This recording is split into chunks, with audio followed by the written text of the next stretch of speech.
Pupunta kami ngayon dito sa ilog. Mas matarik po.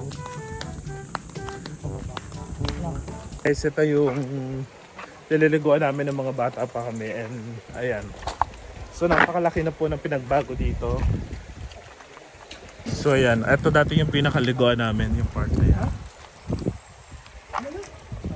Pero ngayon yung ilog is parang maliit na siya. Hindi na kagaya ng dati. Maliit na yung tubig. So ayan yung liguan. Dati super ganda dito. Ito yung pinakaliguan dati. So yung dating malawak at magandang ilog ngayon is hindi na kagaya ng dati. So yun, ito dati guys is liguan. Ang gandang liguan ito dati pero ngayon batukan na. Ayan. Ayan, nagbimina po siya ng ginto at nawawala daw po yung singsing niya dito taong 1,200.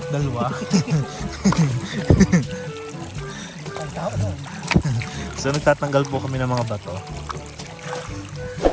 Pero hindi namin nakakuha ng purpose itong barricade na yan, kung flood control.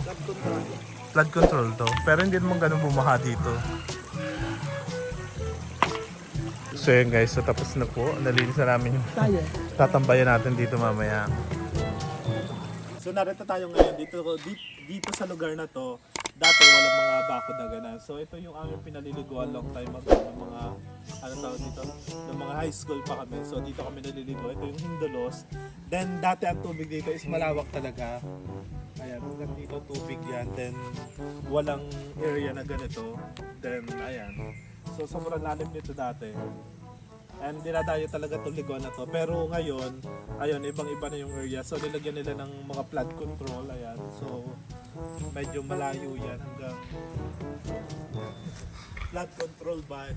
Flood control. So yan guys, hanggang doon yung napakalaki ng in-spend din ng pera para may patayo yung pader na yan, yung flood control na tinatawag na yan.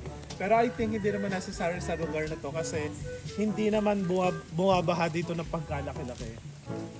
So yan guys, so maganda pa rin maligo naman dito sa part na to kasi medyo malalim pa yung tubig. And may nakita tayo nagbabato doon. Ayan.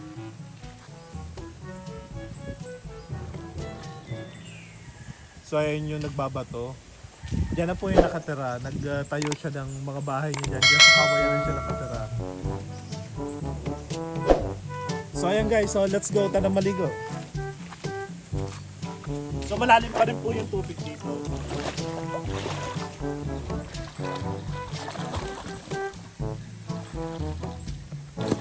So malalim yung tubig dito. Masarap pa rin ako maligo.